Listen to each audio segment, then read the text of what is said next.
Sa pagtapak mo sa abroad, doon magsisimula ang totoong laro ng buhay. Walang madali, malayo sa pamilya, walang kasangga sa umpisa at bawat sentimo pinaghihirapan. Dito mo mararanasan ang gutom, hindi lang sa pagkain, kundi sa tagumpay, sa kapayapaan, sa magandang buhay. Kaya kung gusto mong mabago ang takbo ng buhay mo, baguhin mo muna ang mindset mo. Imbes na reklamo, gawing aral. Imbes na sumuko, gumising ng maaga, magtrabaho ng mas matalino.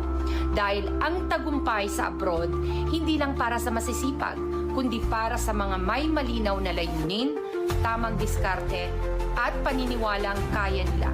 Mindset muna, bago resulta. At kapag nabago ang mindset mo, dyan magsisimula ang tunay na pagbabago ng buhay mo.